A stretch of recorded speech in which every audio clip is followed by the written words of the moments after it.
Hey guys, I'm going to show you how to put together the Tic Tac cover. It's very easy. It's not that many steps and it's just one hooping. And I'll just show you the steps, not the embroidery part of it. So first thing that has to be done is the placement stitch. Okay, so now the placement stitch is done for the snap top version, and you take a piece of vinyl or felt or other non-fraying material and you'll cover it. I like to use a spray adhesive, so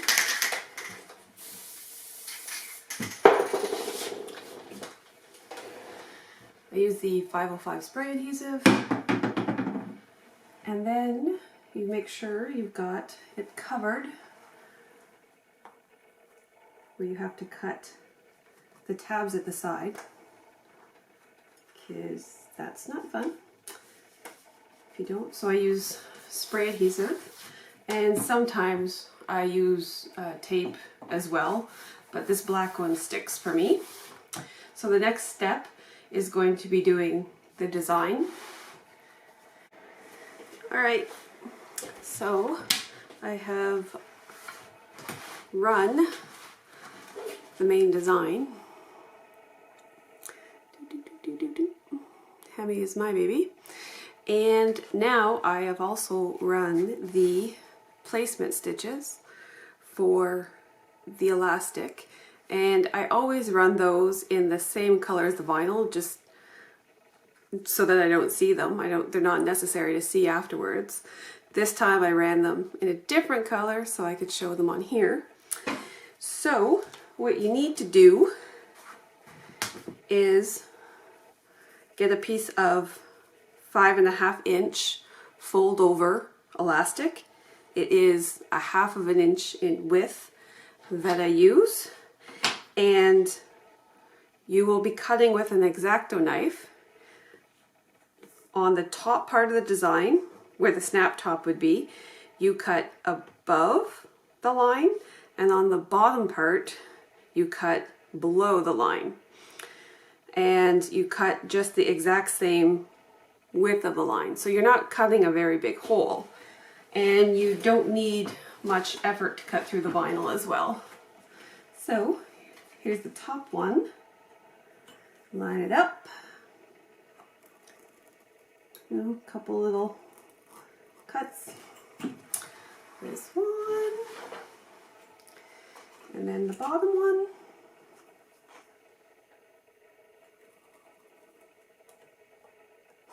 There we go.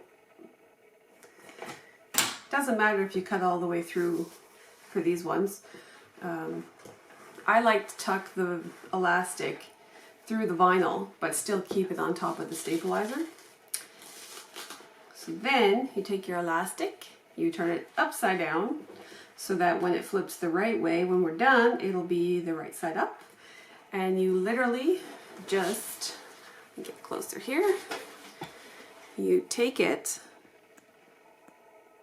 into the hole, and there's a little hole there, you can see, and you shove the elastic up inside the hole. So upside down, one in, then you line it up to where the placement stitches are underneath, just on top of the vinyl, or on top of the stabilizer, sorry, under the vinyl. So there we go. Let's see here. See, I don't go past, because otherwise when you're cutting out the Tic Tac cover, you'll see it, so that's kind of ugly.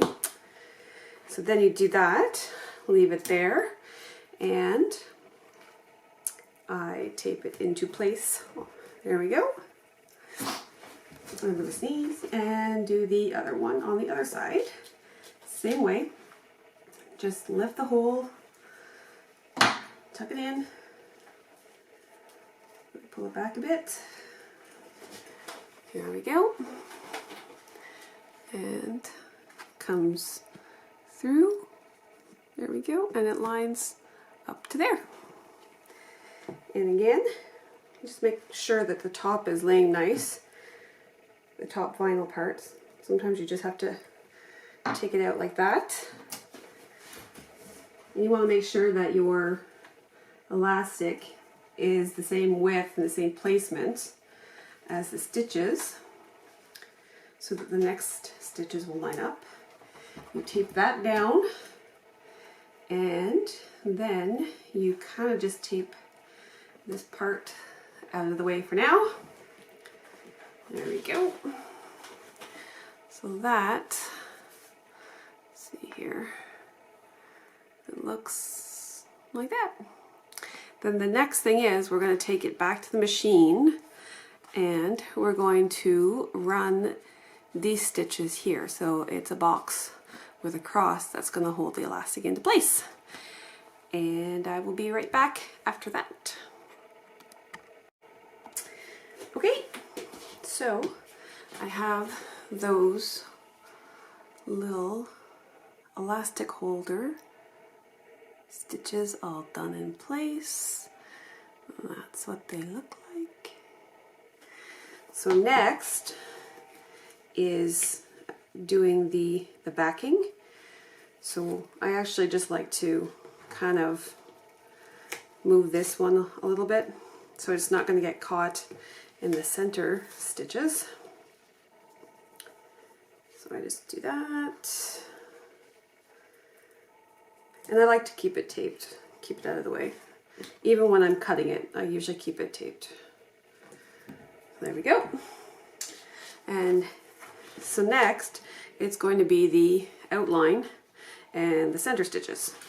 So you flip it over, and I had the wrong bobbin thread in. Just don't mind that, it's a little thick.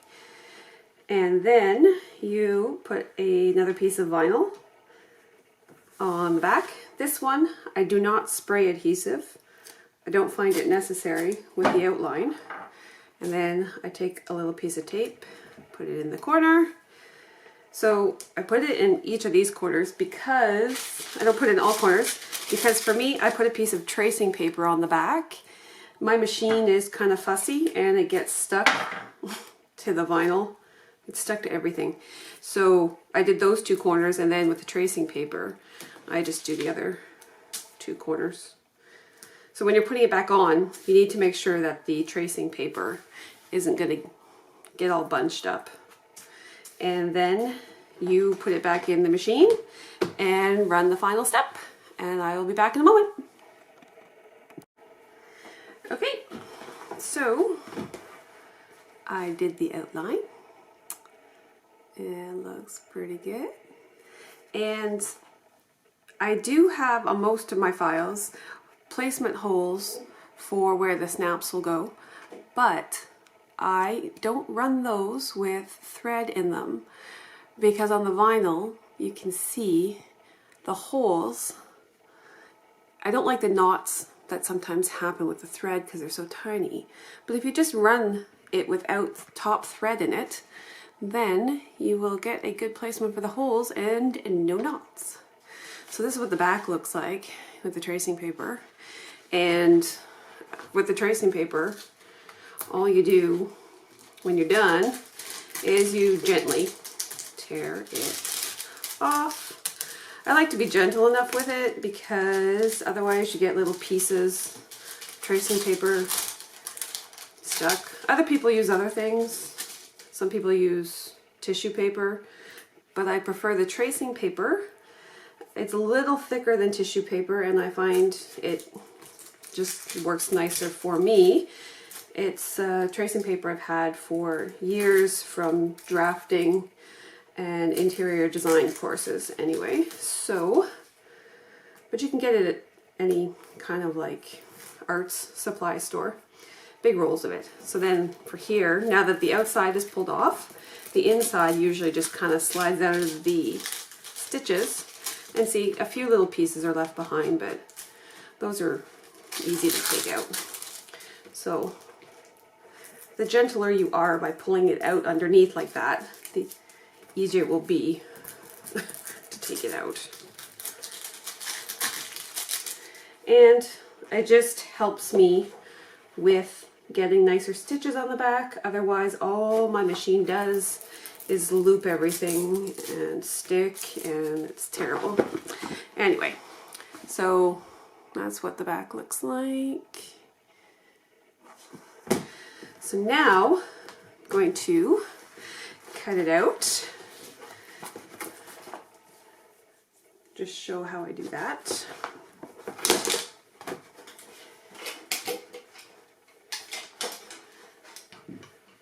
All right. I use those scissors as well. I use these scissors and I also use my X-Acto or my rotary blade and a ruler for the long edge. So these are Kai scissors and I like them for straight lines. These are Ginger scissors. I like these for curved. And for anything that's straight without the little jut outs from them, then I use the rotary blade. And yes, I use the rotary blade on the outside because I like to see where I'm cutting. I know some people like it the other way around, but I've done this for years and I much prefer it this way. So I line it up. I leave about 1/8 of an inch. So there we go. And then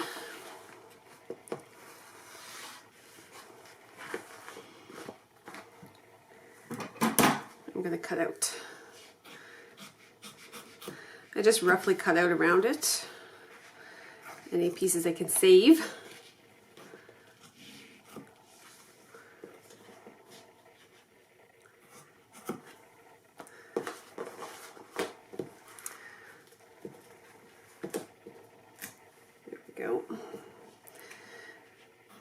And once you get doing these, they're actually very quick. And if you don't want to put a design on them at all, then they're even quicker. So quick. But I'm kind of partial to the design. I don't have nice fancy printed vinyls like a lot of y'all do. Alrighty. So what I do is I just rough cut around it, and then I use my scissors and I start cutting out the tab parts all first. So I do that. I always like to take off the extra, then I flip it over, and then I do the other side.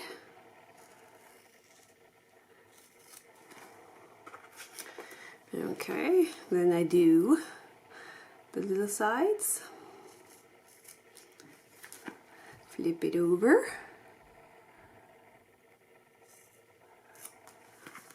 flip it over, and this is why I like to keep this taped up so I don't accidentally cut it, which, yeah, it's happened.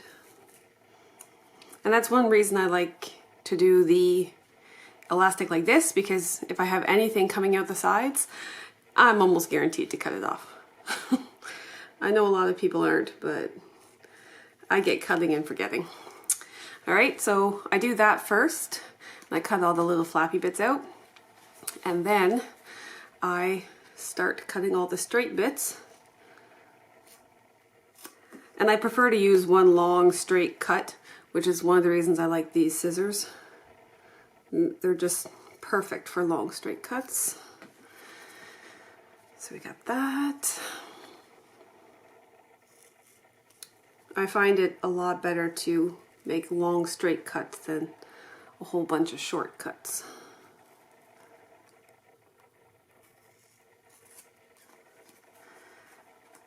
And the best thing you can do with snap tabs or any of that stuff is keep turning it with you. Don't turn the scissors as much. Turn the item itself.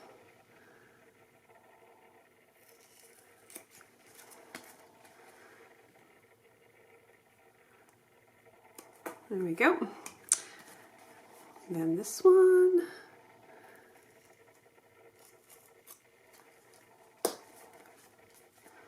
And yeah, I know there's some little pieces still left. I'll take those out. Doesn't matter. They just come out easy. Anyway. So there we go. Next. So we got like that. And next, other scissors for all the little curvy bits.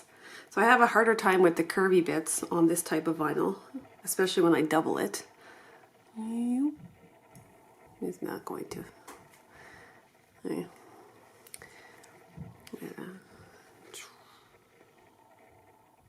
No auto zoom going on. Sorry guys. Anyway, so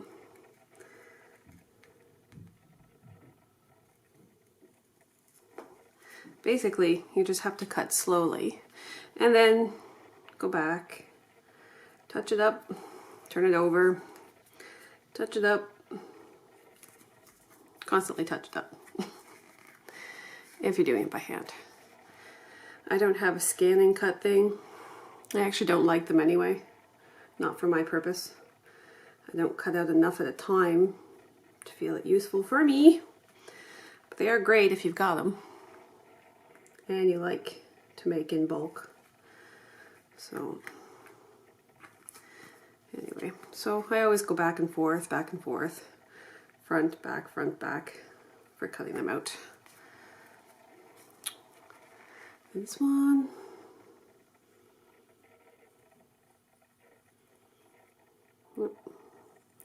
I don't like the way that one's coming.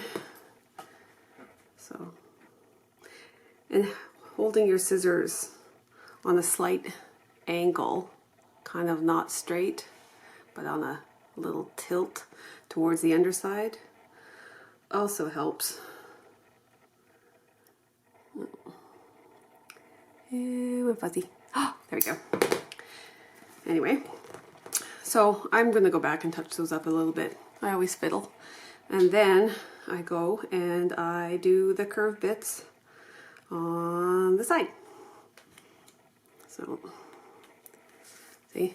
And if I see something I don't like, I just flip it over and go back a bit.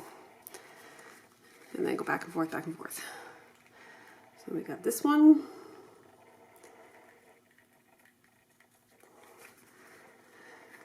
And then this one.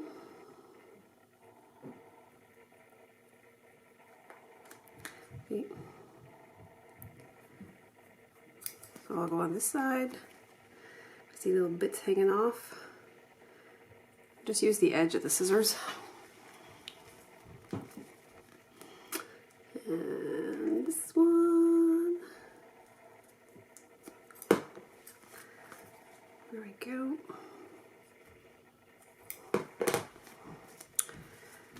So this one, I don't like the way that's looking. And I like that even less. Alright, so after cutting it out, all the sides, then I put in the cam snaps. I use that. I use that. And then I've got some snaps. And for the top, I don't use the cam snaps. I use rivets. Yeah, which is what I prefer. They hold together better. Kids can't get them apart. And I like the look of them. So these are double cap 9mm, which means the diameter of the head is 9mm. And then they have this part here is called the post, and the depth of the post is between 9 and 10mm. So they're 9mm diameter double cap rivets. So I use that. So I don't know if you guys know what this is. It's a Japanese hole punch, spiral hole punch.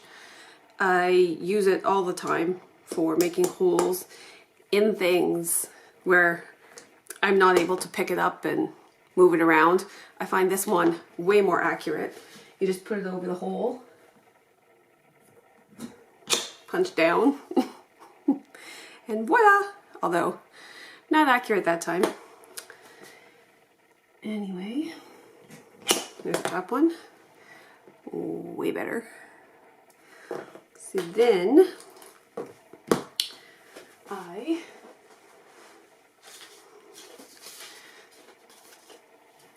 do for the snap placement. So we use this and put it on there, and I kind of just watch where it's going and punch.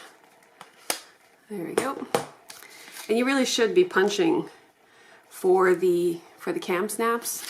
They hold better when you put a tiny little hole in them. At least that's what I'm told. Who knows? And then we do this one, same deal, and voila. She's ready to be snapped. So, for this, you put the top one in the front. Then I like using the female portion on the back of that one.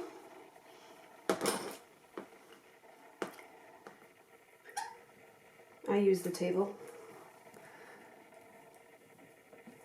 to get a good press. There we go. And then for the other one, you need the little capper piece on the inside. So on the back piece. And then the male portion on the top.